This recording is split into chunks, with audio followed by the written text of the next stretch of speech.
All right, welcome, mi gente. Happy Tuesday. You are tuning into our replay. We host Monday night Twitter spaces on Cafecito Break with the Freedom Fam and friends. And we've been just warming up that space. Yesterday, we held what I believe is just part one of the great silencing. We focused on talking about like hate, pre crime, uh, your faith, censorship. All of this is interrelated. Even like newspeak, how to communicate appropriately on platforms. Do we need to change the way we communicate so that we can communicate effectively with people on social media sites? When is it going too far, when all of a sudden there are some channels that have created a whole new glossary of new words just so that they can communicate with their audience so that they will not get kicked off. So we're living in very interesting times, and every solution that I hear comes with a whole set of things that don't work. And I guess what I'm hearing as a summary is that we just need to keep trying all of these approaches that we know, and we need to activate the Bochinche hotline and be digital warriors. However, you can be of help. All of you are needed at this time. So just really remember Mondays, 9 p.m. Twitter. We're probably always going to be, as God permits it, hosting some sort of live on Twitter, and hopefully that'll expand. So are you ready? This chat yesterday featured Cozy, Brenda, Mark for NY, myself, and it was a really, oh, and Chris Wright, who's running uh for local politics, and their excellence. Like, it was a beautiful conversation, and it's just the beginning. So please, number two is subscribe to anyone who is part of the collective that you feel called to. And remember that everybody's different. Just because we're having conversations together, or you see us hosting conversations or partnering up with different people, doesn't mean we're co-signing on that they're co-signing with us on everything the way we see it, and that we're co-signing the way they see everything. We're just working together for the greater good. We're expressing ourselves in a collective space for the greater good. We are learning and reflecting and pausing and even pointing out little things that we may not even see about ourselves in a beautiful, polite, let's stand together way, so that we can autocorrect and be a resource. We don't want to waste people's times. We know that there's so many places you can go, but we also know that there's not a lot of places that are really super repping the New York boots on the ground. Like, you guys know that you see it. You see who's the big squeaky wheels that are always on mainstream media. Like, we have alternative creators who are not even based in New York, who can make the New York shine. That there's a weirdness with us trying to get messages. I'm not just talking about Cafecito Break. I'm just talking about just people who are pushing out messages in New York. The censorship is real, but does that mean we give up? I hope not. All right, mi gente, are you ready for the Twitter space? Get your cafecito, get your tea, listen in. I'm going to be live commenting, watching your comments, and let's enjoy this conversation.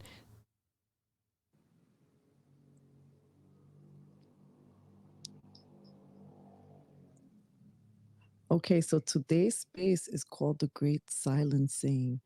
And I'd like to talk about hate and censorship, and talk about faith as well. And there's a lot of places where this conversation can go to tonight. So before we move forward, I just want to say happy Earth Day and happy Passover for everybody who's celebrating. And welcome to New York Stands Together Town Hall. It is a space that we have been hosting at 9 p.m. Monday nights with the Freedom Fam and New York. So it's kind of like a podcast, but also like a forum where we share updates, news, and New York reports. And also, you get to know the freedom fighters of New York. So, welcome, Cozy. How's it going? What a, you know, amazing time to be alive, I must say. A lot of things going on, and I could see positive, I could see negative. It's all about what we choose to tap into, and we have to make the best of it. So we are here, we are leaders, and let's just make this world a better place. Mark, welcome to the space. Thank you. Good to be back. Glad you're being consistent in doing this. I think it's important, um, especially because of the topic right now. I mean, being silent. People are worried about speaking out. They're afraid. Sometimes social media influencers go and get a certain amount of followers, and then like, oh, I don't want to get in trouble with the the meta police over here, Facebook and Instagram. I don't want to be shadow banned. I don't want to say the V word for vaccine at the time, and the forbidden words that you can't say, otherwise you'll be shadow banned and things of that nature. So, I wanted to start off with some classic Martin Luther King quotes about being silent. Well, one is, "Our lives begin to end the day we become silent about things that matter." Another one is, "The ultimate tragedy is not the oppression and cruelty by the bad people, but the silence over that by the good people." And, last but not least, there comes a time when silence is betrayal. So, I mean, this one isn't a quote. This is an original of mine, I guess. I can't recall any time in history where being silent, when evil things are happening, is a good thing. And, they want to, you know, get you afraid of speaking out. And that's what we've seen, especially the past few years with the mandates and all that stuff. And you don't want to be considered an anti-vaxxer. You don't want to be an anti-masker, and you don't want to be anti-science and things of that nature. But we realized that over time we ended up being right. And if we didn't speak out, if you didn't have brave people like the freedom fighters of New York and the freedom fighters all over the country in their respective cities speaking out, then maybe everyone would still be muzzled right now. So, uh, you know, not being silent,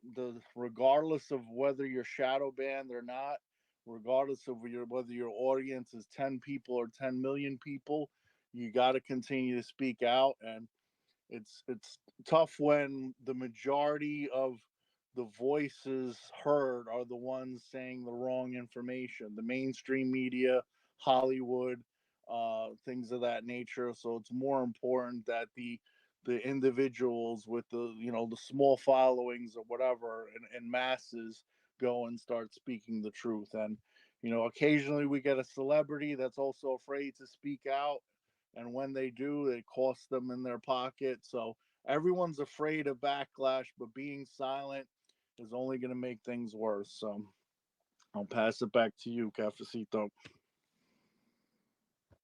Thank you. I wanted to start the space before we dove in to the subject further with some announcements. And Mark, those were great. You chose great quotes because they kind of center the conversation and they interrelate with some of the subjects that I'm kind of hoping that maybe we can explore here. And yeah, and just as a quick side note, um, what was I gonna say? Yeah, it's good to see, connect with all of you again. Thank you for joining the space, and thank you for being consistent. Thank you, Brenda, and thank you, Mark, and thank you, Cozy. For me, there's no expectations. This is for me why we are doing the space on Mondays, and being sort of low key and laid back, and who pops in. To me, like this is we're building something with resonance, and that is to me very special. And when we're building resonance, you can build beautiful resonance with just another person. and that can grow. An example of that is the beautiful experience that we shared yesterday. Some of us, some of the Freedom Fam, like I opened up with Kevin Nathaniel's song of peace, and he shared that song specifically yesterday, and it really just lit up the space. And you could even tell with pictures of the occasion how just bright everything just felt and seemed, and our faces were shining. And we were in a space where really we were on our best behavior, practicing the intention of New York Stands Together, where we're there for a collaborative intention for world peace. And believe me, there were many people there that were sharing beautiful messages of peace, but really from very different vantage points that we were like, oh yeah, they're not medical freedom, but it's okay, right? Like one of the things that we are all learning every day is that we really do need to be better at reaching across the aisle and building and healing. And that's how we start to kind of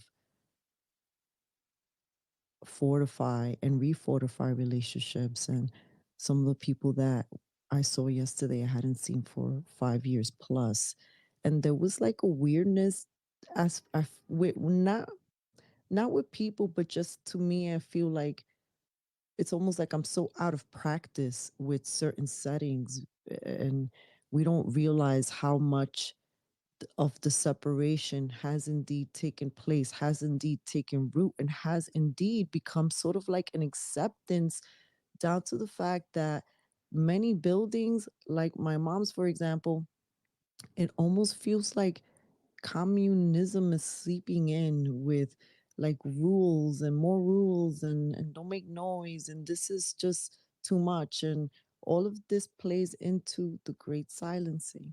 So Cozy, to me the most important announcement is like the May 7th, and anything else that you would like to share. Yes, certainly. May 7th is huge. We need to get up there because I just want to say that they're getting bolder and bolder. These public servants, you know, and we have to keep calling them that. Uh, Not officials, they're public servants. We got to keep saying that because it's important. The words we choose to call them, they're supposed to be serving us, but they're not. Right now, they're going after the kids, and this bill, A6761, has a Senate bill, which I don't know off the top of my head. But the point is, they want children to make medical decisions for themselves behind their parents' back. Okay? Because they couldn't get to the adults anymore. They know that the adults are saying, F you, basically, we're not doing this. So they're not getting a big percentage of the adults anymore because COVID woke them up. See, they got too greedy. They got too greedy, so people woke up. So now they're coming after the kids because they're like, hey, if we go right to the kids, give them the choice, we can brainwash them in health class and like, whatever, classes they have that keep brainwashing them. They're going to empower the child. They're going to tell the child that, look, you could make your own decisions. You don't need your parents, right? Pitting the parents and the kids against each other. And they know that kids want to feel special. They know kids want to feel like they're developing their own personality away from the parents, right? That's how you become an adult. You have to break away and create your own personality, right? So they're tapping into that to allow children to, um, you know, do what they want them to do. They're going to make them think that it was their thought, and then they're going to do it, and they're going to see other kids doing it. They're going to do it, whether it's surgeries, whether it's medications, whether it's needles, whether it's whatever they want. Okay, so this is sick. Corinne Reyes, you are a disgusting, disgusting woman. Disgusting woman. Okay, how dare you? How dare you? And you're gonna go, and now she's whispering to her other friends because we saw pictures of her hanging out with what's her face?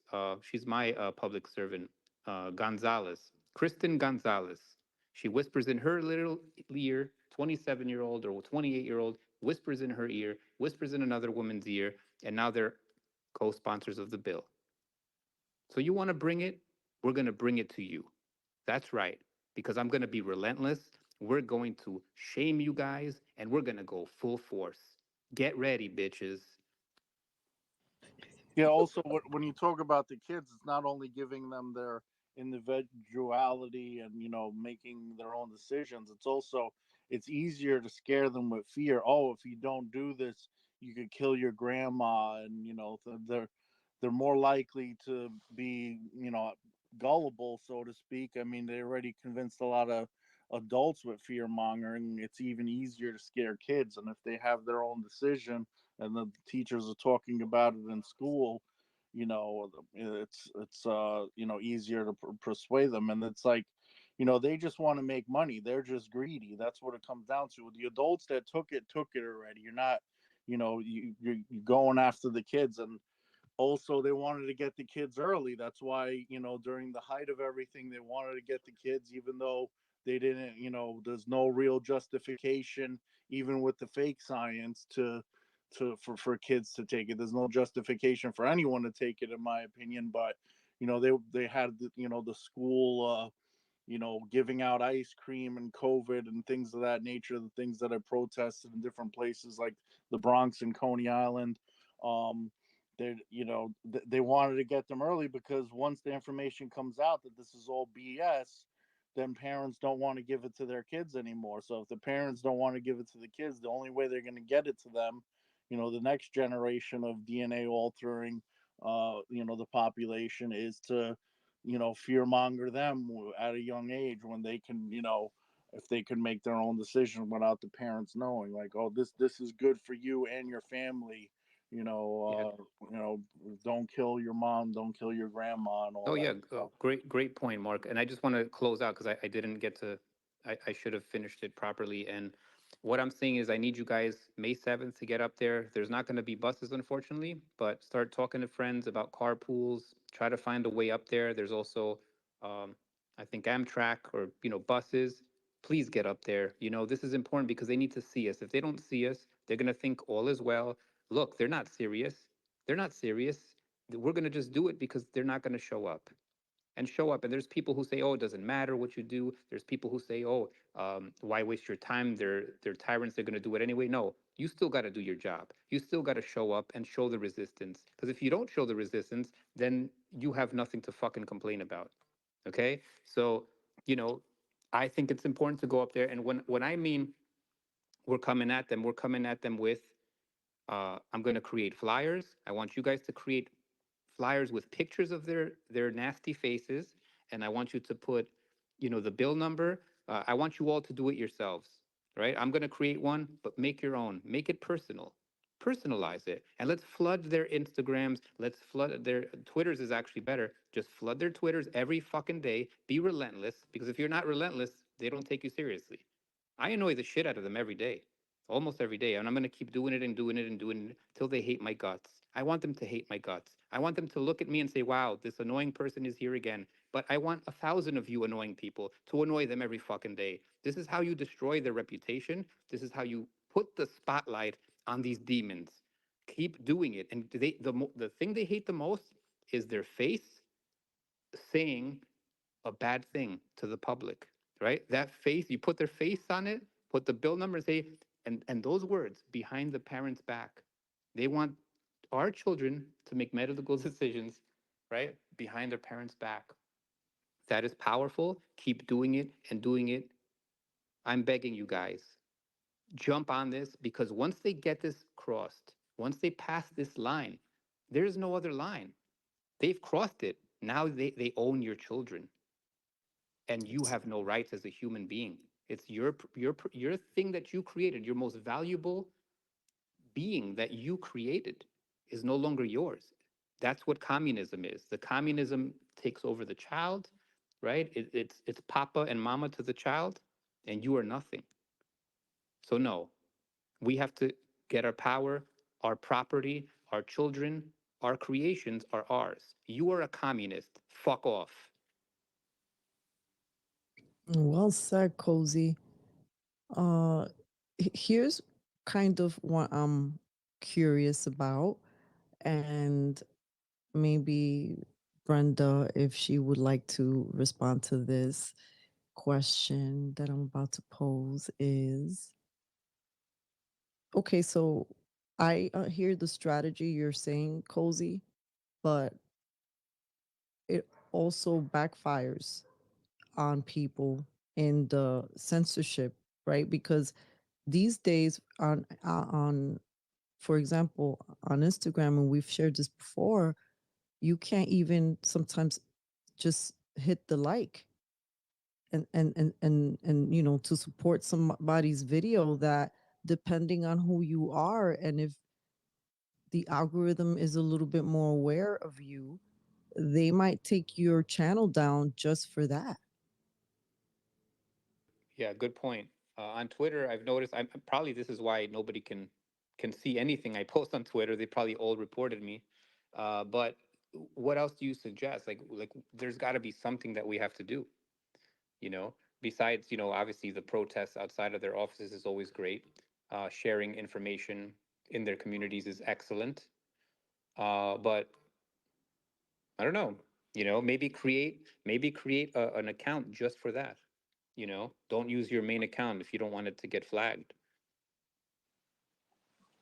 Yeah, I mean, the the protests in front of their offices, I think, is probably the most effective when you're thinking about the individuals, because then they're thinking about, reelection and things of that nature. You had the assembly member Nick Perry, that basically, where I forgot which bill it was, A 116 or something along those lines, with the, uh, Correct. you The know, qu- the quarantine. He was the original quarantine yeah, bill, and and we chased him. We did a lot. he didn't run for reelection. I don't know if that's a coincidence, but I doubt it. Hmm. Um, so in 2020 he was the assemblyman, and 2022 somebody else ran. So, um, yeah, I mean, He was scared of us. He literally was scared of us. yeah, I think he said, you know what, I'm not doing this anymore. Like, it's, yeah. So it has an impact. It has an impact. I think it's the biggest impact, and it sends a message to the other assembly members that if you're going to sponsor some, you know, totalitarian bill, then you're gonna have problems. And But this one is very unique, guys. This is different. oh well, that one You know, never came to a this is. vote, or anything. It never really reached the assembly floor for a vote. Oh yeah, So yeah. No, no. I'm speaking about this child thing. yeah, This is they're touching very crazy territory. So like, anyway, I don't want to keep dwelling on this yeah. because I like Um, to hear from Brenda. okay. Hi. Hello, Brenda. Hello. Good You have evening, such a everyone. gentle voice always. Do I? Yes. um, I, as far as the censorship, I think the options that are before us are to be creative with our language. I don't know if being creative with spelling, how much it helps, because the algorithms know how to spell you. They know when you're misspelling a word, right? They know what you're trying to say most of the time. So I think maybe being creative with the vocabulary and the structure. And then I think memes are a good way, and almost like uh, there's a lot of stickers that are available, say on Instagram, where you could add little stickers. So you might be able to express things in that way. I think that might be ways to get around the censorship. But if they're shadow banning you, I think there's certain times when you don't even know. Like, you don't know. Like, it looks to you like your post is showing and it doesn't show up on people's.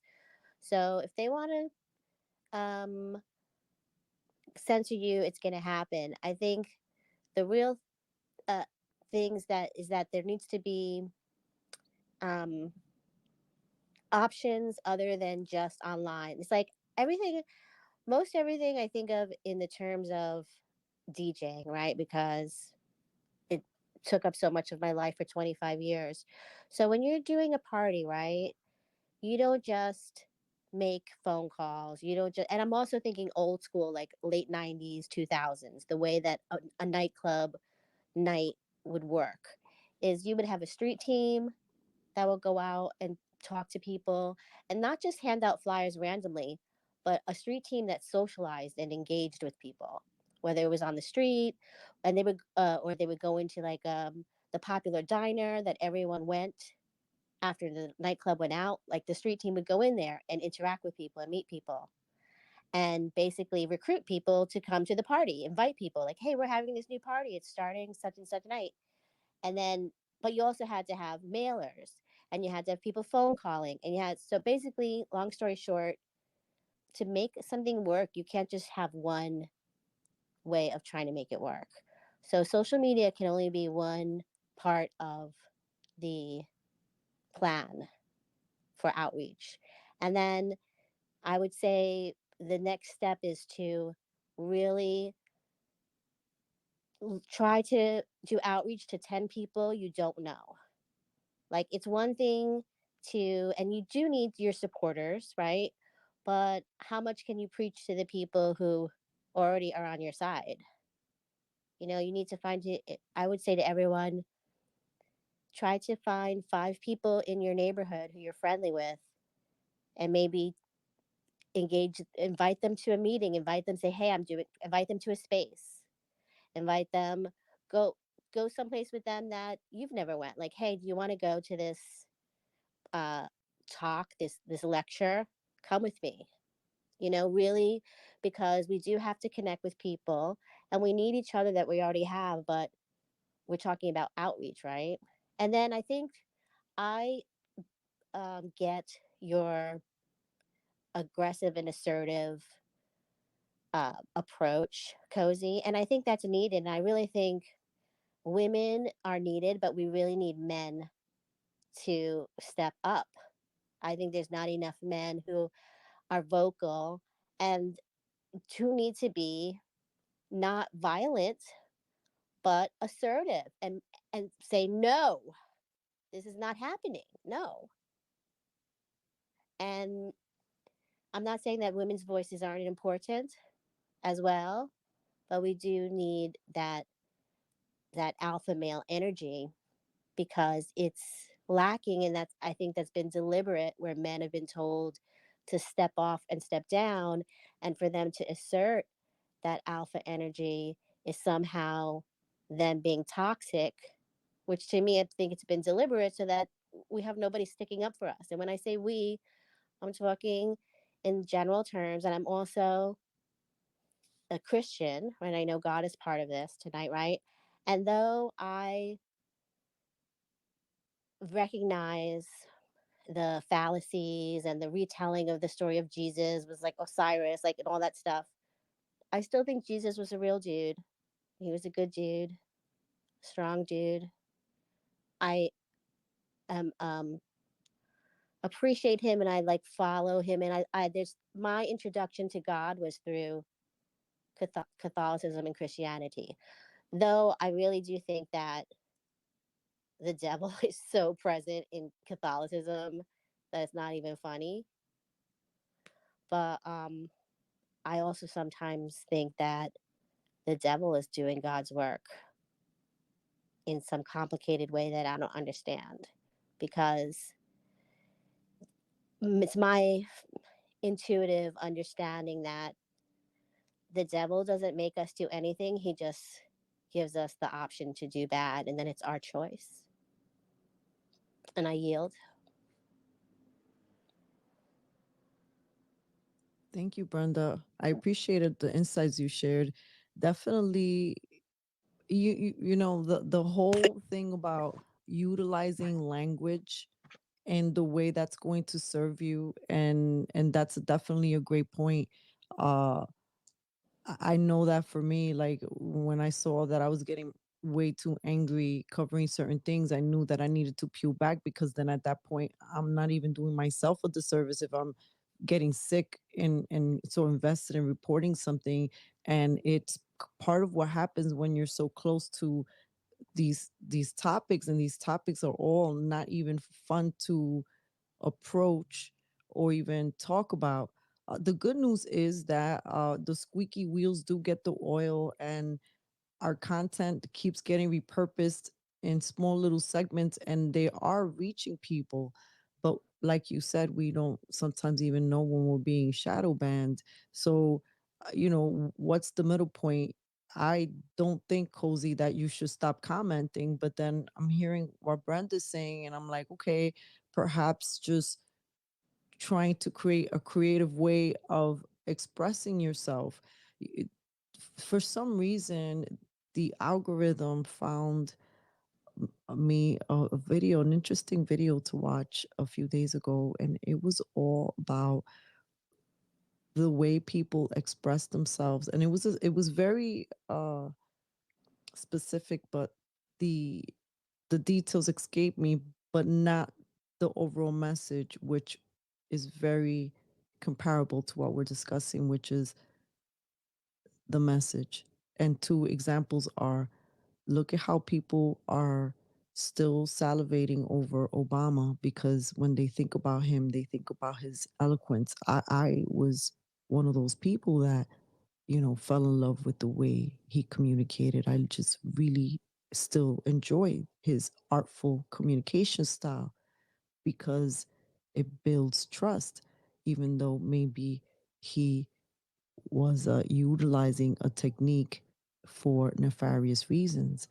And then you have somebody like Trump that large people find refreshing because he's so like, you know, expressive. But then another huge subset of people don't.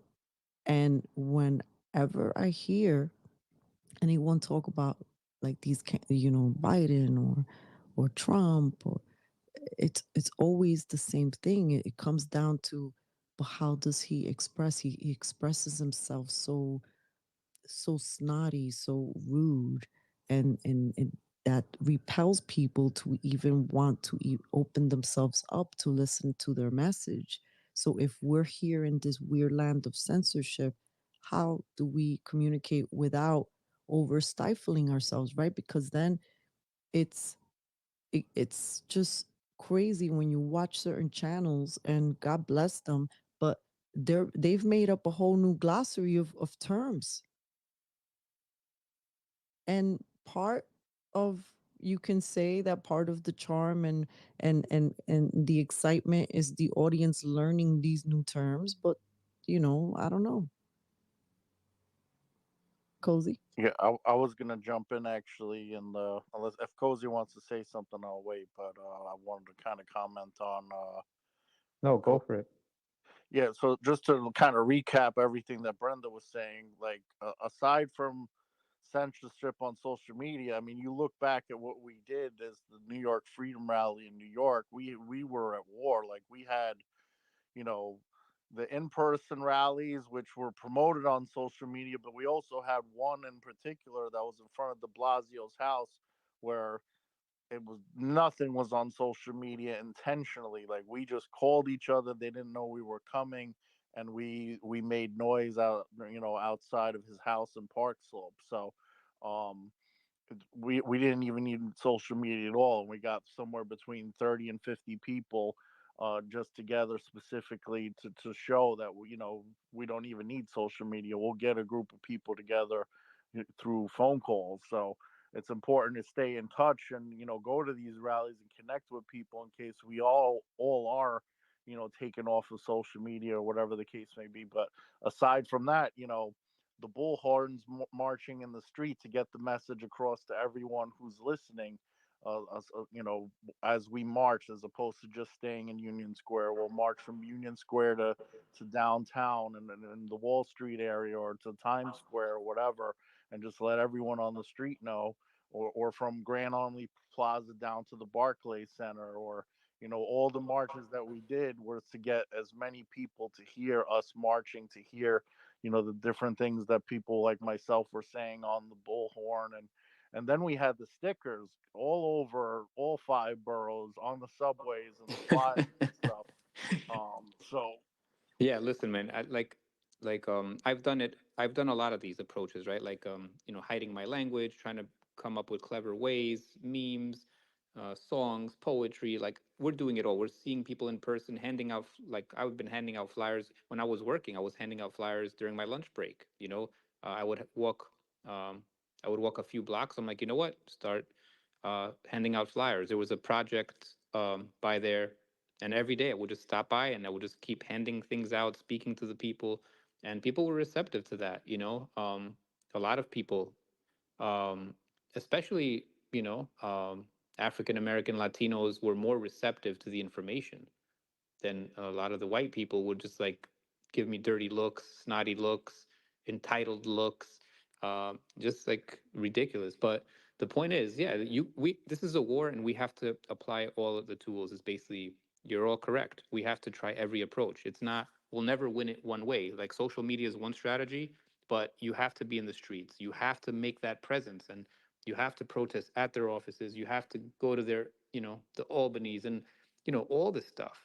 We have to do it all, and rallies are great, just to get the communities together, and it's an expression of our spirit, right? That's what rallies are good for, expressing the spirit. And it's almost like church, where you're relieving the spirit, and you're also connecting, and it's a way to re-energize our base. So all of this is needed. It's a multi-strategic war, and we're winning this war. We're going to win it, because a lot of people think that we're losing, but we're not. Because, I mean, we're losing some battles, but the overall battle, we're growing in numbers, and that's the important thing. The important thing is that we multiply, right? So if I take it back to 2009, when I was first speaking about vaccines, there was nobody. People thought I was absolutely nuts. You fast forward to today, a lot of people are on board now because they saw what COVID did was an awakening. Again, that's what backfired because they got too greedy, they got too bold. So now they have to deal with the repercussions. But yeah, that's what I wanted to say. And we have Cops for Freedom on. And listen, guys, I just want to say that when we speak, let's keep it to like 5 minutes, at a time, so that way we can keep a flow going. Because especially when there's more people, like today is, less people, but when we have a lot, just I want to keep that in mind because we want to like it'll flow better if we're like boom boom boom boom say our points, and instead of like long form, because when people are tuning in they'll be like, what is going on here? It's better to be like boom boom boom boom boom boom. And I'm gonna have a method for it starting next week, and you guys are gonna crack up. Get ready for what's to come. It's a surprise. You're gonna have the wrap it up box playing. I'm gonna have something to slap you all up with, but you'll be laughing. Well, I would like to jump into a subject that I posted about. Maybe some of you heard about it. A British man receives visit from police after social media posts telling Christians to take a stand. I'm getting this from bizpackreview.com. Concerns over police state and dictatorship arose in Britain after Christian social media posts warranted a house call with a mental health nurse. So, as I understand it, this man, I guess he's a he posted his views on social media, and he also had a conversation with a priest. And cut to a few cops and someone from the National Health, the NHS, excuse me, which is someone maybe from like a nurse of some they made a house call to check on him. And I wanted to play a little bit of that audio. Stand by. Not enjoying my day. I was about to go out, but I'm willing to talk to you. You're about to go out and we've interrupted. You're lucky, really, that you caught me because I was literally just putting my boots on, my jumper on. I'm sorry. At the end of the day, I hear you. Right. So specifically, you're here because I said Christians need to take a stand. Is there anything else that's been said? Reported from what I'm being told. So what else has been said? No, that's what was being said. So just for witness, right? Because this is going to my solicitor. I've now got 2 police officers and a mental health nurse coming to see me because I went to the church and spoke to my local priest about what happened to the bishop in Australia. I said, are we Christians supposed to take a stand? I'm not calling for violence or anything like that. Never once said it. There's no allegation. Now look again. Just for the benefit of everyone that's going to see this is discrimination against Christians right now. Because if I was Islamic and I said anything along them lines, you wouldn't care. You allow hate preachers in this country to preach the killing of homosexuals and now you're on my door because I said Christians need to take a stand. I don't call you for violence. I'm just calling to take a stand. Because I've got a mental health nurse and 2 PCs, not PCSOs, come to my house. That's why. So if you don't think this is discrimination in any way, I'd like to hear your explanation of this not being discriminatory. I don't think we would necessarily agree on right on that, but I'm just saying that from a member. Right. So this is why I went to see the priest because of this. Okay, because this is happening to us. We Christians can't even voice an opinion without having police. And it's not you. You're doing your job the same as you are. And people like you are the salt of the earth. Let's have it right. Yeah, I appreciate that. And officers like yourself get a bad name in the press. And I know there's good coppers, so I'm not going to be abruptive to any of you. But this is discrimination against Christians right now. I just wanted to, I'm not going to disagree with you, but I'm also not going to agree with you. But what I'm going to say is, if something gets reported to can the you police, repeat that? You'll agree with me, but I'm you not going won't to agree or disagree with you, is what I'm saying, because I think we're trying to seek agreement and we may not reach that. What I'm saying is, though, and I'm not defending, just explaining. So if something gets reported to the police, they have a duty, just like I would as a mental health welcome. Yeah. So there's a second part of this video, and pretty much if you heard that correctly, I mean, I was pretty astonished that it's come to these levels. And yes, this is over there, not here in the United States, but we are hearing our own governor talk about, things about, targeting people who are saying things that could lead to violence online.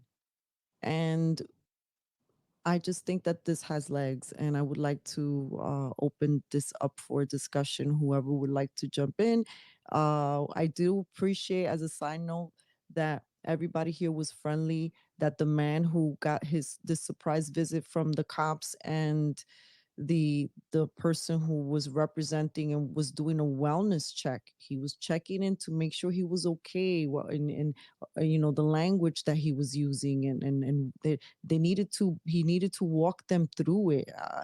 I mean, what kind of world are we seeing? I'd like to jump in, if I may, and I'd also like to give a little more context to what the gentleman was who got the wellness visit. What prompted his post was that there was a priest in Australia who, during Mass, was stabbed. That somebody came and with a knife and did like a psycho in the shower, stab moves on him. The man, uh, fortunately, the priest did not, to my understanding, did not get severe injuries, luckily. But if you see the video, you're surprised that he got away and not with as little injuries as he did, because he was stabbing him in the head, he was stabbing him in the neck, he was stabbing. He just walked up. The priest was in the middle of mass, and this young man comes up and starts stabbing him. So this is what the guy who posted was posting about, was that this priest got stabbed, and he's like, we Christians need to stand up because these things we're being targeted, and we don't say anything about it. Basically was what he was trying to say.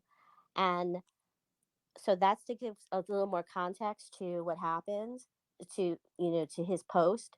And then I want to say that, you know I really completely disagree with what the guy who posted, what he said to the PCs and the home health person.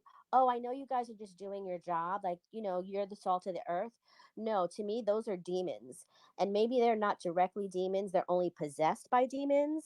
But if they're doing the devil's work, because when they got the order, when the other demon told them, go to this person's house because of this reason, they should have said, no, I'm not going to do that. This taking orders thing is really okay. I know there's the compassionate empathetic part of my soul, you know, can sometimes have compassion for the order takers and the positions they get in. I think to myself, I think, what if some extreme thing happened? What if somebody came to me and said, Brenda, you better go do this, make this speech or do this job, or I'm going to kill everybody in your family. Like, I don't know what I would do. I honestly, I'm not going to let them kill my family, probably. Right. I mean, depending on what they're asking me to do. If they were asking me to kill other people, I think my family would understand that I wouldn't do that, but let me not go off too much in a tangent, but I just wanted to give that context. Well, I But I appreciated that you hold on. I appreciate you mentioned that. And yeah, I think there was another priest too that was hurt. And definitely alarming. I I'm thinking about what you said. If the police and the mental health people are already inside your house, I like to see that there's a polite exchange happening because you have already let them in inside your house. To me, the bigger question is, do you even open the door? And I don't know if Cops for Freedom would like to respond, but then to me, that's the other thing. Because if I'm looking, I was like, do we even open the door? Like, I guess unless they have a warrant, I don't know if that was even, I don't know that detail in this particular story, but it's kind of alarming that we are seeing what seems to be this baiting to get people emotional and to defend their faith and if or your religion and or if you're Christian and we're just seeing all these uh, religious war of words happening right now. And when we get too emotional, if we're getting too emotional, including myself in the box, we're not thinking really logical. We may make mistakes with our speech and we may not read the room right. Did Mark wanted to say something? yeah, I before just want Mark to say speaks, can I just say real quick too that we do have to be careful here in the States, because I need to do some more research on it, but I was listening to a podcast and the host was talking about some hate speech laws that are being passed here or have passed already. I think in Florida and in during Trump's time, that there were certain things that was considered hate speech, and that considered certain, like saying things about Jesus. But I don't want to say too much about it because I need to research it more, because it was a podcast I just had on in the back while I was doing other things. But we need to be careful here. That video I believe is in Australia, but we do need to be careful here. And thank you. I yield. Well, you're absolutely right. Look, when we did a collaboration effort, because Turning Point USA, their branch, I'm sorry, Blexit, excuse me, Blexit New York was doing an event, and some of us were just collaborative partners. All that meant was that we were going to help to promote the event locally. And Antifa got a hold of it. We already know that they shut down the event, but they did, they were aware of who were the collaborative partners. And we were painted as on their little sheet as Christo fascists slash anti-vaxxers. And this was what, last summer, the event, if I'm not mistaken. So Yeah, I good see point. I mean, this is exactly why I want, I'm happy that we're having this discussion. And you're absolutely right, Brenda. Like, anybody that finds more information, let's keep compiling it, because most people don't believe us. When we're like, hello, we really need a communication system, and all the ones that we've been trying, and we know uh, that it's what we have, but we're not always very successful with them. Yeah, and it's important because we are seeing it, right? We're seeing it as they're making us, what's the word? Like, rethink how we uh, write things, right? Like I've mentioned this before. like if I'm typing something, and I'm sure this happens to you guys, but if I say the word ugly or disgusting, it's like, are you sure you want to type this? Uh, Posts like this get flagged. You know what I mean? So it's like retraining us. And the hate speech is another thing. Is like, so when we you express yourself, it's free speech. Okay. Being racist, being hateful towards somebody is not illegal. Like, not that I condone it, right? I'm against racism, but the law states you could make racist comments as long as you're not working for, right, um, um, the government or an organization that has these rules, right? But like, or like obviously like a business, right, open to the public. I think they can't be racist, obviously, but as an individual, people can say things, right? Even like in the past, like there was a famous case where, um, what is it called? The ACLU protected somebody who was a open racist, right? Because they said, oh, he has free speech. Again, I don't condone that. I'm totally against racism, but a person has the right to express themselves. What they're doing is telling you slowly, and that's the whole communist thing, is like basically you can express yourself. You cannot say anything bad about this person, and they're training us to do that, you know. It's very scary, because what happens then with poetry? What happens with songs, with art? We're heading towards a terrible place, and we're here to prevent that. So I'm happy for that, at least, you know. Yeah, I wanted to touch on the order takers thing. I mean, during these protests and stuff and the lockdowns, I was saying even the Nazis were just following orders, so it's not an excuse. We had sheriffs in this country that didn't, honor the mandates and told the governors, "No, f you, we're not doing that. That's not right." So we need more people to just not obey when something's wrong. I mean, if we had that in the hospitals, unfortunately, with nurses just following orders, and that's a whole different story because some of them actually believe they were doing good, and that's a whole different animal. But as far as the video is concerned, I mean, we've seen crazy videos similar to that. With people posting things on YouTube or whatever, and the cops coming to their door, taking a child away for, different reasons, and all kinds of crazy stuff. So it's we haven't seen that much. It's usually in places like Canada or Australia where you could see they're slowly losing, all their freedoms at this point. But it's less in America, but we are seeing it. So I just wanted to talk about the order takers thing mainly, that Nazis were just following orders, and it's not an excuse. Yeah, I agree. And it's this weird situation that happens. Like, for example, when we went to the Scott Lobato protest, the pizza party that lasted like a minute. And there were all these cops for a couple of us. And when I remember when we saw John Tobacco trying to speak to the police officers, they really couldn't really talk to us. It was almost like they were not. I don't understand. I don't want to say that they were gagged not to talk, or they were ordered not to talk to us. And some of them don't seem like they have all the information. Or I just don't get what's happening.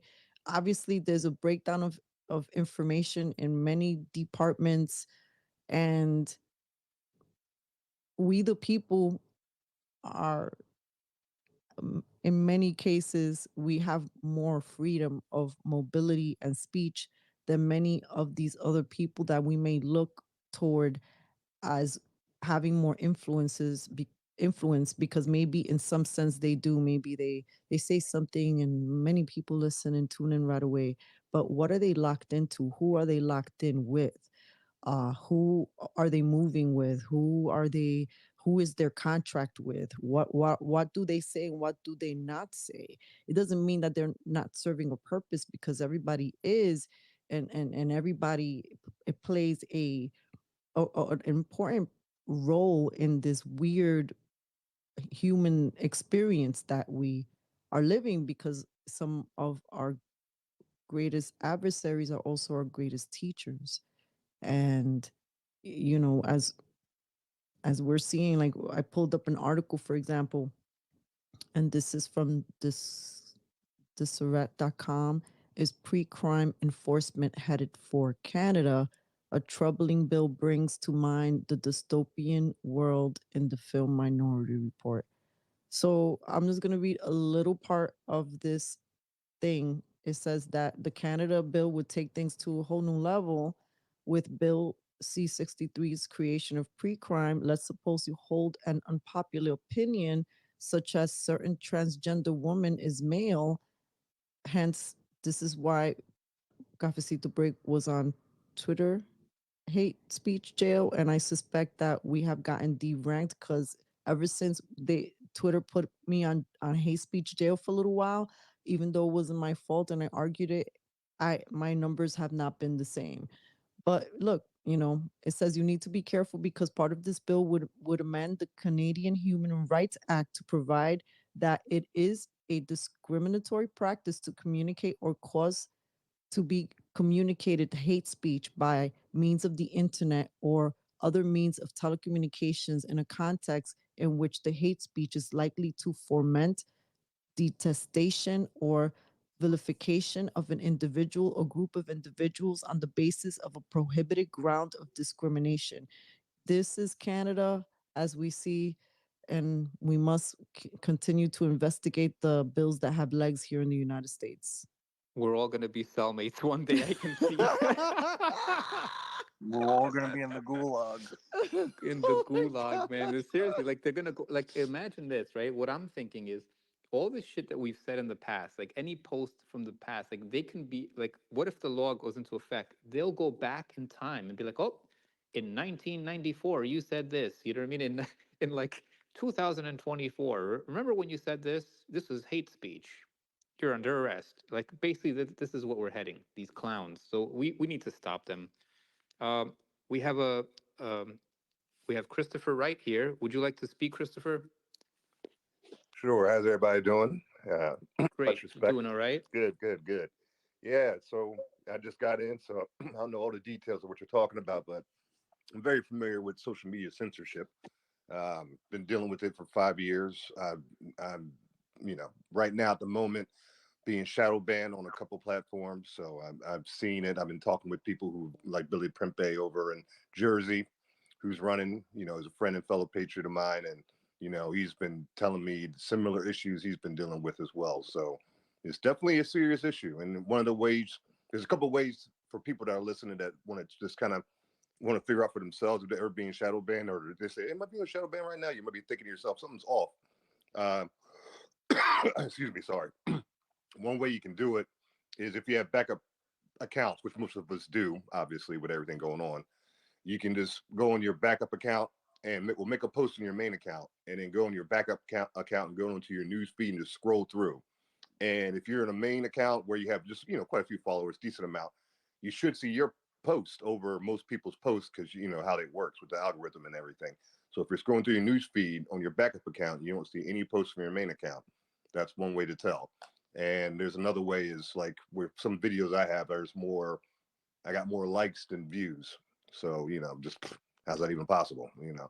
So, it's just different ways you can see and notice a shadow ban going on. You can sense it. You can sense it, especially when things are heated, a lot going on, especially in New York. People want to know what's going on in New York.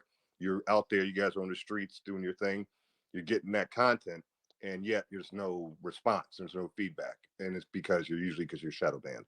Because people want to know, a lot of people want to know what's going on in New York. And I learned that from Walk Away with Brandon Struck back in the day when we got out there and we get the message out there. That's one of the reasons why I think New Yorkers are being shadow banned so much is because of what Brandon did with Walk Away.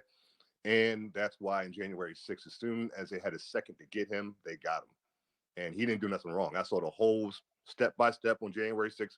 I was there. But I saw what happened with him and him being on the stairs and people saying, oh, go in the Capitol. And he didn't say nothing. He just recorded it. But everything people said, they said he said. And they did all that because they saw a chance to get him. And they used that to get him.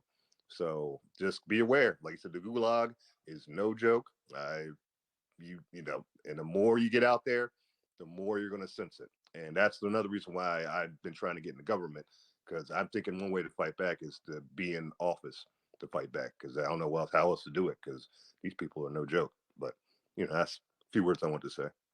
Christopher, since you opened that door, can you please tell people about your campaign and also uh, to fill us in as to where you've been focused on and why you've making this transition? Okay, so it's just all right. So District 16 is where I'm looking to I'm campaigning at. It's going to be Jamal Bowman's district. For you guys not familiar with Jamal Bowman, that's the guy who pulled a fire alarm to interrupt Congress and all that nonsense or whatever. So that's his district. He's the Democrats are primarying him against George Latimer because he's more of a moderate Democrat. So they're trying to, there's the Democrats are going through their own issues right now, which I knew they're going to eventually get to. It's going to because they go so far left, they go in a circle. They eat their own eventually. When they start doing so socialist nonsense and all this, men can have baby talk and all this crazy stuff. I said, because I'm a former Democrat, I said, there's going to be Democrats that are not going to be a part of this and want to participate in this. And that's kind of what's happening now is now the socialist radicals we're beginning to take over the AOCs of the world and the Ilhan Omars and Rashid Tlaibs and all. Now they're starting to push back. And I noticed that. So I said, you know what? This is the time for me to run and run against this kind of candidate because I saw the Republican, of course, push back, but now I've seen a little bit of pushback even on the left. So I decided to run in District 16, and it's just been crazy, the whole process, because a lot of people don't realize when you're in New York, when you run for office on the right, you're going to have hurdles, and these hurdles not always going to come from people on the left. You might even have people in GOP who are against you, unfortunately. Looks like they're going to have a primary candidate against me. Mariette's her name. She's an 80-year-old woman who's a registered independent. She's not even a Republican. So that's kind of what I'm dealing with right now at the moment. And it's uphill battle. And, I had my signatures turned in, and it seemed like now they want to challenge my signature count on my conservative line. And that was the last second decide they want to do that. So I'm doing this transition right now because of the fact that the time is now. I've been talking for the last 2 years with the Conservative Republican Alliance, the grassroots groups you guys are familiar with that I've been doing at the Met Club and doing events there. I've been telling people for the last 2 years through that group, and Diane, who's she's attended, she's mentioned, she's heard me talk about getting involved in politics, not just saying, oh, go and vote, but become a committeeman, become a district leader, poll watching, poll working, phone banking, canvassing, find out where you fit in and get involved. Because the history, people keep saying, oh, Chris, I'm working, I got kids, I get that. I understand that. Look, but there's time for sacrifices. Like I said, like I put my job aside for an entire month so I could petition, and I didn't get no money coming in. And I was eating peanut butter and jelly and butter on bread. I mean, I can see y'all see what I was eating. You think I was a nut job, but I was doing that just to get on the ballot and get the signatures I needed, which I was able to get. But now they're challenging my signatures. And worst case scenario, if this doesn't happen on this time around, I don't look at anything as a loss. I look at it as this is all a learning experience for me, and I've gained a lot of knowledge. I'm at the point now where I can get on the ballot pretty much by myself, and that's powerful knowledge gained, and that's the knowledge that they don't want you to know in an establishment. And when I say establishment, I mean on the right and the left. Because one thing I learned the term uniparty by dealing with not just me running, but helping politicians like Samantha Zerka, who ran as well for Senate and stuff like that. And I backed her campaign. I mean, city council. I backed her campaign. Is the term uniparty is pretty much Democrats and Republicans in bed together because of money and power is what it's based on. Because I've seen so many people who are doing corrupt things, and people are like, well, why would they do that? And why would the New York GOP pick this 80-year-old woman who's not even registered Republican over you to run against a Jamal Bowman who's based his whole campaign off identity politics? Because they're in bed, people in the power are in bed with Democrats. And that is a problem I'm learning now. For me running, I wouldn't have learned before. Before I ran, I said, hey, New York GOP, we got to get together, unite, take down Democrats. Now I'm realizing, quite a few Republicans and these Democrats. So there's a bigger beast we need to fight here. And that's why I'm telling people to get involved, because I wouldn't even know about this beast unless I got involved. So now I'm getting involved, and now I'm seeing it because I'm starting to peel back more layers. So I'm starting to see how corrupt this situation is. So And that's what and I learned this lesson. This to go over the whole situation from Trump, because when I went to the Stop the Steal rallies, and when he was president still, when he was doing the Stop the Steal right before January 6th, his message, overall message I got from Trump during the whole situation was he can't do this all by himself. He's going to need backup. And what he was referring to, in my opinion, was he's going to need people in office in different positions when he becomes president again. So that's what got me thinking I need to get involved in politics. That was that moment there. And me now getting involved in New York, I'm seeing the corruption. And I'm seeing, wow, the swamp, it it flows all the way to New York and past DC all the way to New York. And I'm seeing it here. So I'm seeing what Trump's talking about just on a smaller scale. So I can only imagine, if once I get elected and all that and everything that comes with that, that's going to be something else. But I'm urging people, like I said, to keep on, pushing to get out there, get involved any way you feel yourself. If you feel yourself running for office, then get out there, run for office. Don't question it. Well, I can see myself being a senator, but I just, it's just I don't know, work and don't we got to get rid of that mind state as Americans. We got to toss that out. We got to get to the point where if you're confident enough to say, "Oh, I can see myself as a senator," then run. Don't even second guess yourself. Don't even but we need to have people, we need to work together. United we stand. We need people working together already. And we need to have a system already there. So when that person has that thought, they don't second guess themselves and say, well, who's going to back me? Who's going to support me? They can say, you know what, I'm thinking about being a senator. Oh, let me reach out to Chris. Let me reach out to Diane, because I know they got that group they started with the grass. So it's nothing to stop that mind flow. That's what we need. Christopher, I wanted to ask you, what were your insights like when you were at the courtroom with all of us when Kara and John were arguing their case, and you have the two lawyers across, and it's sort of like, wow, they're kind of, the judge can't even make a ruling in certain places because pretty much the board of elections, they're their own entity. Yeah, boy, that whole situation was interesting. I had to work today, and I was kind of hesitant, but I took off, and that was right one of my first days of the new job I got. That's why I was kind of hesitant. It wasn't the beginning. I would have been like, oh yeah, of course. But glad I went. I'm really glad. I learned quite a bit there too. It was wow. I mean, those two lawyers are some snakes. I'll put it that way. And they looked like it. They're a Manhattan lawyer, snakes in the high grass types, like their definition. And you know, for one, I was impressed by Johnny and Kara's. They came pretty prepared for not being lawyers. So I'm sure they got some lawyer friends in New York. I'm sure they have people that in the legal system somewhere that got them a little bit of the lingo and everything. So they came prepared. I was impressed by that. I liked the judge. I didn't. I mean, it was interesting that he was the fifth judge that looked at the case and decided to take it. And what that's good in my opinion, because I feel the other first four judges would have been libtards, and they would have been, it would have been like Trump's dealing with the weaponized judicial system, and that would have been a problem. So I'm glad that they just, oh, not gonna look at that. They probably saw Republican, nope, moved on, and they got a judge, and he was going to look at it, and I didn't see what they did as a loss.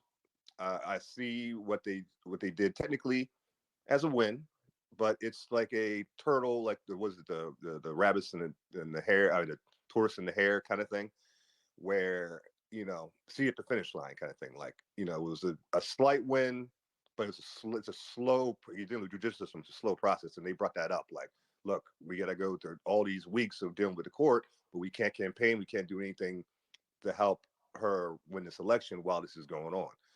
But if they keep pushing it, what they're doing, and they go to say they got two more cases now with this judge, and it keeps on moving forward each time, and they end up winning, then that's going to be a big win for the entire state of New York in terms of people that want to run for office.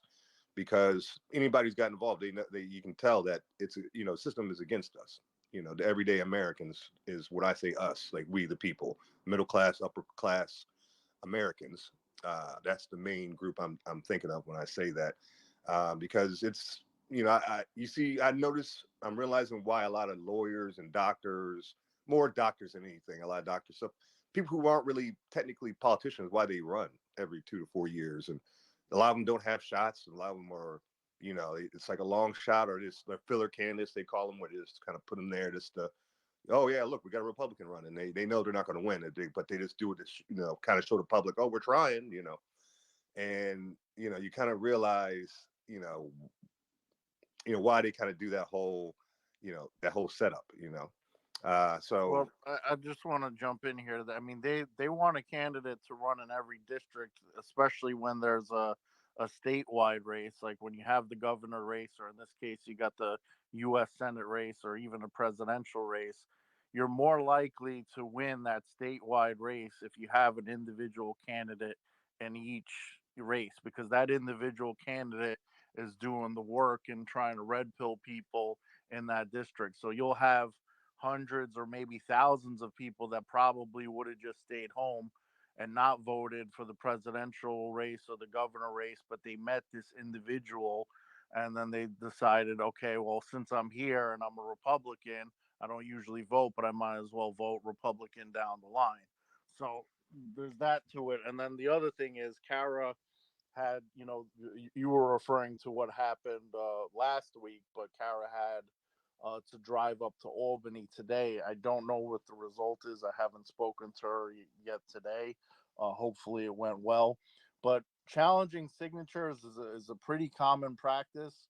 Um, a lot of times in the local races, well, in any race, a lot of times they, it won't be challenged strictly because it costs money and they have to see, well, will they actually get this done? And it's a common strategy because you kind of get the win right there. Like if there's no primary, then you won the primary. So it's, of course, you're going to challenge the signatures, and it's very stressful to the person being challenged, especially when they're not the endorsed candidate and they have to either be a pro se defendant or have, come up with money somehow to pay a lawyer, and those lawyers are hey, how you gonna do that very when you're middle expensive. class, upper middle class?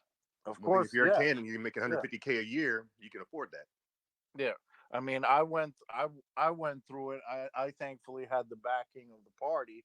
I wasn't able to raise money, but as soon as I won the election, before they stole it from me, I was getting court cases in the mail for all different types of things to try to make me, not win. It wasn't the courts that eventually took the win away from me. It was the extra 3,000 absentee ballots that came in after election day, but that's a different story. But yeah, it's common for petitions to be challenged, so it's nothing new or shady that's happening to Kara specifically. It happens in local races, whether it's city, state, federal, statewide, congressional districts. It happens all the time. I mean, it happened to John Matlin, I think, with his congressional district. It's just a strategy. It takes away, um, you know, it takes away from people's ability to fight. It's very discouraging. It makes people not want to run again and things of that nature, especially if they get there. Tobacco had his petitions thrown out when he was running for treasurer, I believe, in the city race in 2021. He was going to be the Republican, one of the Republican candidates, and his petitions got thrown out. So he's very familiar with the process, and he got the number and put in all the work, and in some cases people got paid to get signatures, and then next thing you know, it's all for nothing. It's very frustrating, but at the same time, it's there because if you need 1,000 signatures and a lot of them are illegitimate or fraudulent or whatever the case may be, you have to have something in place where you could challenge it. But I think the whole concept of signatures to begin with is ridiculous because, that's another case that she's going through. I think that's the one that you're referring to, that you went to in person, where she just wants to remove the signature requirement entirely. uh, in in Florida, Nevada, and other states, in most states, it's either a filing fee or a small amount of signatures in lieu of the filing fee. So that's why I almost think about moving to another state so I could run in another state for a federal office. And in the federal office, whether it's Congress or U.S. Senate, I can make laws that help not only New York but the entire country. But I, moving on from the topic, I know there's other things that we want to cover, so I'll pass it back to Cafecito. Well, I actually would like to start winding down because I feel like the next topic might just need its own space, and I want to get recommendations for guests because I would like to host a January 6th space. I haven't done a subject on I haven't hosted a space on this subject. Uh and it's because I haven't felt like ready for it. Like Well, I you got two people that were there in this but conversation now. yes, and but I'm not. It's too big of a subject, and I want to be better prepared Yeah, of for course. on my end. And but here's what I would like to sort of throw out there as a contemplation point, and I'm sure this is not a new contemplation point, but it is connected to the subject that we opened up today: the great silencing, hate. We were talking about hate speech and pre-crime and what's happening in Canada and the speech laws and pre-crime over there, and what happened with the British man who got an unexpected visit from the police and some mental health wellness check because of his social media posts in relationship to the bishop and the priest that was attacked at a church in Australia. Now, when we're talking about war of words, censorship, and religious war of words that we've been seeing, it's not lost on me, for example. Never mind Easter and what happened there with Joe Biden as to how he flexed on that day, where I know it wasn't new news, but it's almost like it was almost like a flex to mess with people who are celebrating that day and it's a holy day for them. January 6th is also a very holy day. It's holy day for Latinos, for example. Yet, whenever January 6th is mentioned in the present moment, it's been hijacked to I didn't just know. think. What was that, Christopher? No, I didn't know that. That's interesting.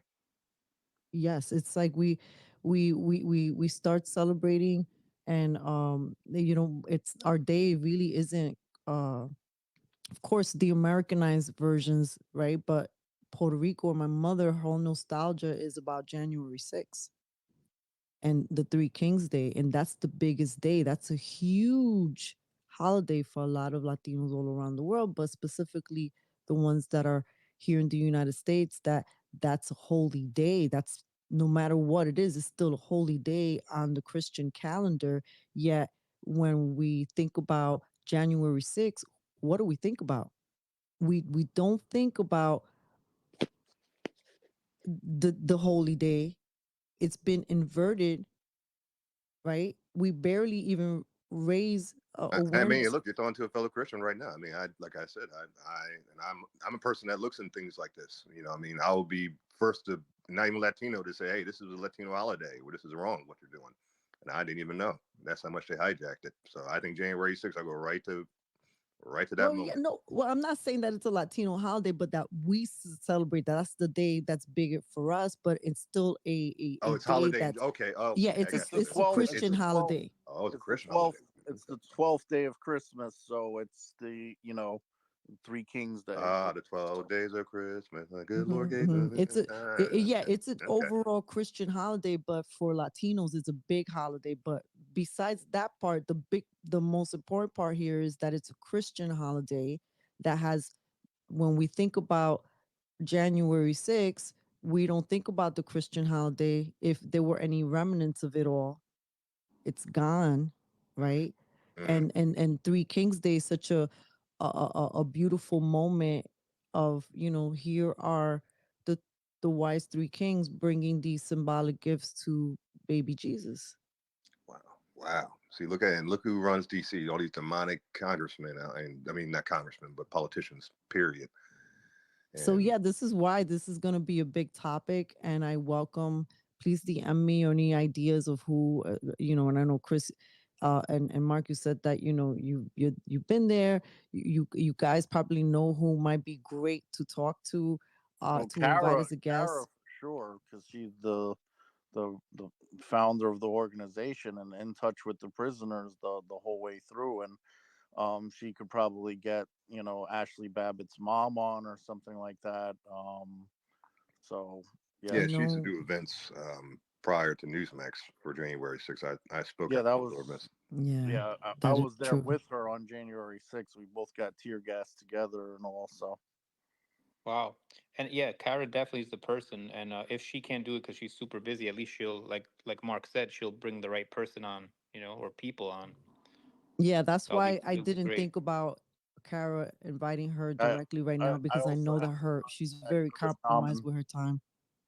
I also have the contact for the shaman, the January 6th shaman, because I interviewed him before, and he's running for Congress in Arizona now. Okay, I got a few people.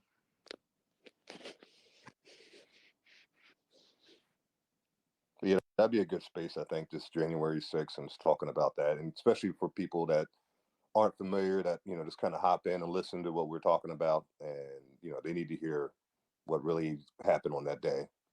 Because the mainstream media, that's why I went there, because I knew the mainstream media was going to control the narrative, and I thought that was going to be that JFK moment. I'm not saying that in a positive way, of course not, but I thought if they're ever going to try to assassinate Trump, that was the day.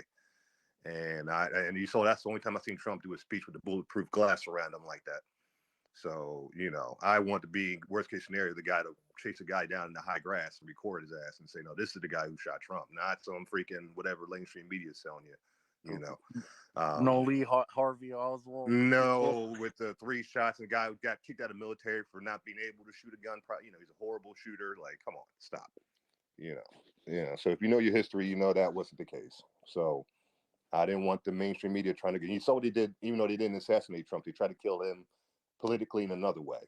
And people that were there, like me and Mark and Karen and other patriots were there. We know what really happened on the day because we were not just because we were there, but we were there and we helped get the message out to the public, that the alternative news public listeners, what really happened that day. So a lot of people that even weren't there knew what happened on that day and because of and what it, was. it, it goes to today's topic too, because they literally censored a sitting president of the United States on social media. Like, they didn't want to anyone to even see his old tweets that he was telling people to go home or any of that. I Mm, mean, it's available now. You could go back to the day of. He was telling people to go home.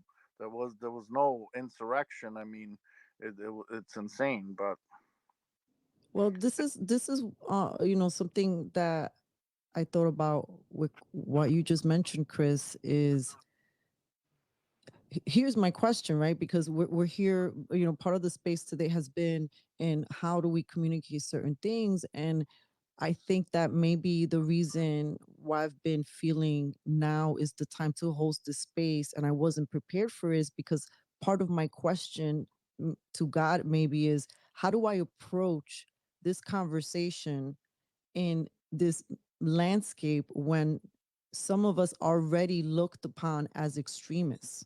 You know what I'm saying? And and people have major TDS in New York City oh in yeah, my family, and then on top of it, just mentioning January 6th has lost people just get even extra. It's almost the demons come out of it, yeah. which TDS is very real. Yeah, I tell but people all but the time. also I the was demonic frequency, right? So there's Hmm. something there to like we our holy days are getting hijacked. So I do think, and I agree with the British man, that we do need to stand up. I'm not advocating violence, but I'm saying don't be a sucker. Mm, mm. Hey, can So I chime these are in? just Oh, oh, yes. you want to say something? I won't be long. I do want to say two things. One, I definitely agree that all the holy days are getting replaced into major event days from a place of love to like a place of like fear and hate. But that's not what I want to say. Kara did start Citizens Against Political Prosecution for the January Sixers. Her co-founder, I am in contact with him. His name is Randy. He's the other co-founder of Plus. Yeah, I could I probably know. get in contact Oh, with him Randy, yeah, tonight yeah, I know and Randy. connect you guys if you guys want, because he wasn't there at January 6th. He's a Proud Boy. He wasn't there at January 6th, but he was supposed to. But there was a major reason why he couldn't go, and he was one of the main Proud Boy people. So he would have definitely been one of the people locked up. So he was grateful for it. I don't want to butcher her story. It's better if he says it. But yeah, he knows like so many people that personally got arrested, and he's been working on the story with Kara. So I could connect you guys if you would like. I'm sure he would love to say his story. Well, thank you for that suggestion. I'll follow up. And thank you for joining the space. But yeah, I know this is a big topic and I want to be prepared Yeah, for I it. think, but answer your question, Diane. I think one way that I found, well, one, I hate doing this because I mean it's a leftist. You just got when it comes to the left. That's why I when I went to right, I like prefer to talk about stuff that we're on the same page with because it's no. But when it comes to leftists, you got to play. You got to talk different. You got to beat them at their own game. I call it. You know what I mean? Like for example, when I did the Turn New York Red rally right before Bevelin came out with the black paint and poured the black paint over Black Lives Matter um, in front of Trump Tower and everything, the whole situation. I did a rally there in Manhattan, and I knew that the Black Lives Matters, Antifas of the world showed up or whatever, and they know who I am. So when they see me, and when Black Lives Matter showed up, it was like 80% white people or whatever. But I'm just being honest with you. And so when they came out prepared already. So they came and Black Lives Matter, and they expected me to say all lives matter, and then go no Black Lives Matter, and go back and forth all day long to the sunset of all lives matter and Black Lives Matter. I'm not going to play their games. I'm not doing this identity politics, talking point, whatever, back and forth. So when I knew they're coming, so I had a page with me when they came. So when they came and they were, Black Lives Matter, blah, blah, blah, I said, okay, Black Lives Matter. Look, I'm a black man. Look, I totally agree. Black lives do matter. Black lives matter. But what about these black lives? And I had a list of about 33 names of black people that were killed at their events in the past 3 months at that time. So I said, and I named all the names of these black people, women and men. And I kept saying it. What about these black people? Black lives matter. What about them? They died at your events. And I could get in there, and I was more aggressive, more in their face. And they had nothing they could say to me. And it got to the point where it took New Yorkers walking by, looking at me, pretty much schooling all of Black Lives Matter by myself. And these people were just walking by, black people were seeing this like, what the heck? And they would just come into the argument on the side of Black Lives Matter to argue against me because they saw that I was schooling them. And I said, but that is the perfect example of how to beat them. You got to beat. They played a little talking point, whatever game the leftists are playing for that week, because every week it's what they're anti-Hamas this week. Last week it was they're wearing vagina hats or whatever. They're always on some little whatever thing. But whatever they're on, find out what they're on, what they're yelling and screaming about this guy at that week, and just say, okay, all right, you guys are against Hamas. Okay, are you pro Hamas? Okay, well, Hamas will, if you're LGBTQ, the first thing they'll do if they're empowered, throw you off a roof. So just find a way to kind of twist it around to use that against them, and just you know let them beat them at their own game with it. And unfortunately, when it comes to politics, in my opinion, to get past the Jamal Bowman is one of the reasons I decided to run against somebody like that is for the moment, unfortunately, I think it's going to be identity politics on our side as well. We got to run, strong Hispanic candidates against, Hispanic candidates who are, radical leftists in order to get the people's ear because we got to a point with the left controlling the narrative for so long, especially in blue areas, where if somebody who's a white man, and this is not me talking, obviously, I got, friends of all races, a military brat. I don't care about race. I'm just being honest that if a strong message comes from a white man's mouth, they're going to be like instantly, like, oh no, no, I can't hear it. No, you're a white man. I don't want to hear it. And it's stupid, it is what it is. But me as a black person saying the same exact message, they'll be willing to listen to me because they'll see my skin color. And it's the same exact, and it's foolishness. But that's unfortunately where the left has been able to control the narrative and put this country to the point. That's why I want to get people involved. I'm looking at all Americans because we need to get everybody involved. I mean, it's no longer just certain categories of people that need to be are interested in politics. It means all Americans need to get interested in this because it's affecting all of us. So there's no more, this is not my situation. It's everybody's situation. So that's Mm. how I feel you could and with your family. And I know with family it's hard. I got family members that told me when I was running, they're like, all right, but I'm not voting for you. So I know, trust me. Well said, Chris. Can you remind people again where they can learn more about and follow up and support you? Yeah, most of my tags on social media is at Chris Wright NY, and you can find my website for my run for office at Chris Wright for Congress, and that's spelled out for FOR Congress.com. And I'll be posting a lot more in a very soon future on podcasting and everything. I was doing all that prior to this, but this sucked up so much of my time. As Mark, I'm sure knows, this is like a full-time job almost. Yep. Running for office and just getting prepared for all this. So, but I got a little break, just started work again. So, going to have some money in my pocket so I can breathe again on some other ways. And so I'm going to just get the message out there in that kind of way and, focus back on getting that out there. So I'll be letting people know on social media platforms on my whole campaign and how that's going and everything on that way as well. So I'll be keeping people in tune. Yeah, also, yes, please keep us posted and feel free to send me any updates because we our intention is to do these every Monday, and we have a little space where we want to share some announcements. And because we know we're censored, we also know we the people is where the power is. And if we keep creating this little space and people know, hey, 9 p.m. they're gonna do a little space, I'm gonna get little updates, and it's gonna be with New York fam and the people everybody's playing with, that's boots on the ground. And I think that this could start, being something, and we want to be a resource. So thank you for your presence, and I'll definitely, stay connected to when we decide to officially host the January 6th space, because I do want it to be in connection to this God thing, and Christianity being attacked.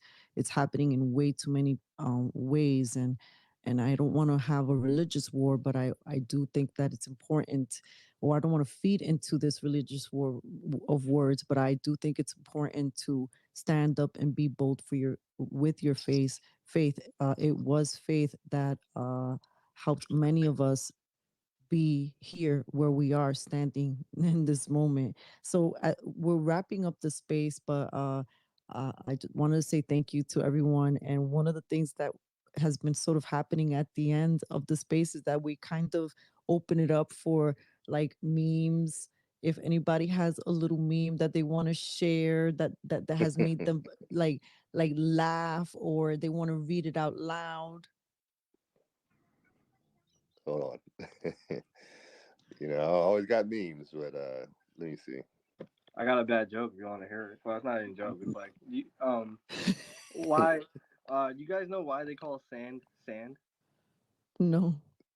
It's so simple. It's because it's in between the sea and the land. Sand. That sounds like a dad joke. I love it. I love it. Oh, I thank only have dad you. jokes in my arsenal. That's good. I really love it. That's pretty good. Oh, that's awesome. We need laughter to break the space. Laughter is healing. Cozy. The world needs laughter right now. I keep telling people this political correctness and all this uptightness and all this we have right now. It's like we need to be able to. We haven't laughed. There's no comedies coming out. There's no comedy movies and stuff like that. We're not laughing anymore. Everything's Yeah, too serious. I can't think of a joke right now. Off the top of my head, I'm kind of tired, but trying to think. Like I seen some like I keep seeing all these memes people send me, so there's always some funny stuff going around, which is cool. But I can't Well, think of anything. oh, I have some. Found this in my stories, and let me see. I sent it to my sister, but it just was like a little joke. It reminded me of yesterday and today, and I will share it with you, and then we'll wrap up the space. So it has to do with okey pokey stuff. Okay. And it's a girl crying on the phone, saying they swapped my ass, and I've come back positive for climate change. Yeah, I saw that. That was pretty funny. You So, posted it today. so, Those but yes. swap. Cozy, any words to wrap up the space today? Nah, I have no words for today. All I can say is just keep fighting. Don't give up. Laugh a lot. You know, laugh, and just, find time to breathe. Slow, deep breathing is always how we reset ourselves, reset our emotions, our minds, and that's how you keep yourself healthy. You can't get a stroke if you slow, deep breathe. I can tell you, you can't get one. You can't get anxiety if you slow, deep breathe. So just do that. It's going to help you, and it's going to help the people around you. So don't forget to breathe. Amen. All right, everyone. Have a I beautiful I got evening. I got something before we wrap up, if that's all right. Go for it. Sure. All right. So on the subject of God, I wanted to talk about it before, but I didn't get a chance. But it's only going to take about a minute. Number one, Brenda talked about believing in God and all that, and you know, it's a scientific fact, believe it or not, that Jesus did exist. And there was this movie called The Case for Christ, where this journalist who just wanted to disprove the existence of Jesus and the resurrection and all that stuff, and he was an atheist and everything, and he wanted to go and prove it. And the more he looked into trying to prove it, and the more like historical artifacts and things of that nature he found, he started to believe himself. So the movie is called The Case for Christ, if anybody wants to watch that. And speaking of living longer, people who believe in God live longer than those that don't. That's another scientific fact. And generally happier people. Going to church is spiritual healing. And aside from that, we need God on our side, God to give us the strength and motivation to keep going, especially in times like this, to continue fighting. Um, you know, don't pray, pray to God for strength. People want to pray to God to win the lottery and stuff, but you pray to Him for strength, and you could, you know, basically, we're gonna win this battle because God wins. So, and I'll leave it at that. That's a perfect way to wrap the space. Thank you, Mark. God bless you, everyone. And for those who can make it, we'll see you on Monday, 9 p.m. Look Bless out for the everybody. topic. God bless you too, little one. There you go, mi gente. That's a little hint of what to expect on Monday nights.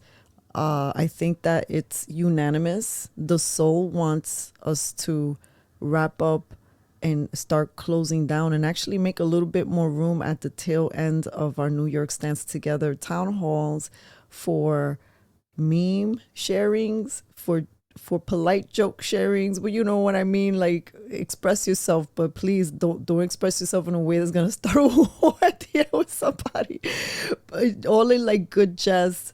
If you have a poem you would like to share, we would just love to build the space and also highlight all forms of independence, independent art and song. When Twitter upgrades their sound, then we'll be able to share more of the independent music that we love, that our artists are creating. And so there is just only goodness to to uh to look forward to, and a reminder that times like this that feel so compressing, the human being can only take but so much, and everybody has the different thresholds. Some people just can't take it right away, and other people just have like this mountain of patience. Sometimes it's just we just got to measure, like, where are you at in that scale, right? A lot of people are at the wit's end right now, and there's a lot of emotionality rising up to the surface. What I'm suggesting is do not deny that emotionality, because if it's coming up, the best way to deal with it for your wellness is to confront it, but to do so when you're in an environment where you can really be one with it. So if you're on your way to work and it's coming up, that might be a tough time, right? To explore that. If it's overwhelming, like it got to a point where I was working and the emotionality, everything that I had been suppressing all of my life was just rising to the top, to the point where I couldn't be effective at my job anymore. When it gets to those places, you're teetering on unhealthy levels, right? I pushed my boundaries so much that I really thought that I was getting close to crossing over and being with Jesus in real time. Jesus Christ. And that's very scary to see, to feel. Like, I really, at one point in my life, and this is why I left the MTV industry, is because I thought that I was at one point even hours away from meeting my death. And when you face death, and some people have actual near death experiences when they die for a little bit, and they see, I sort of had a spiritual near death experience, but also some car accident ones too, that I saw my life flash before me. And it's like, those things are real. And when you see that, when you have moments like that, they shape the way you interact with people. And some people may not understand this about my personality, even look at it like, oh, you're not even, why does this not matter to you, or why does this come across like this? Is because it's like, I have no idea if God's gonna offer me the next moment. I don't want to be fighting with you. If you want to stay angry all you want. I can make another choice here. And the choice that I'm making is to build community, even if I'm doing it by myself. And that's okay, because at the end of everyone's going to meet their moment. And that moment, it's usually you transition by yourself. And part of this is wanting to be okay in my body. And I think that this is what motivates me to live a life of service. It's not a life of perfection. It's a life of community. It's a life of understanding that everybody's different. But don't you dare try to look at me and try to manipulate me, and just how I got in trouble the other day on Twitter. I will not, for example, if a man wants me to call him a woman, I'm not going to do that if I feel forced and manipulated to do so. Like, it's got to come out of me. Like, everybody's their own walking world. We're here to cooperate, learn, and build with each other. But if you're walking around and you think that everybody needs to acquiesce to the way you're living life, by the way you see it in your world, and it's not just people who are pushing out the trans agenda, just look at how many people in religion do this to other people and repel others. The word of let's say Jesus Christ is of goodness, is it's about being natural, but it's about building. It's about pausing and understanding that you do create. And what are your thoughts like? Are you in gratitude? Gratitude is a vibration that's a lot higher, and then laughter is just even higher too. To wrap up, Ruthie mentioned this to me, right? And this is why we need to bring more laughter into the space, because demons do not like laughter. They may laugh mockingly, but they do not like that childlike happiness. And so it's dividing all households, all sorts of relationships, men and women, left and right, blue, green, yellow, whatever. But at the end of the day, we are all one human race, and we are all invited and being called to the table, and we all have a role to play. No matter how big or small it is still a part of this song that we collectively co-create every moment, every single day. And sometimes when we're angry, we're not creating beautiful music. It feels like very straggly, jumpy vibration. And people who are very empathic, when they feel that anger current, it almost feels like you're punching them in the gut. It feels debilitating. It's depleting. It creates headaches. It creates tension.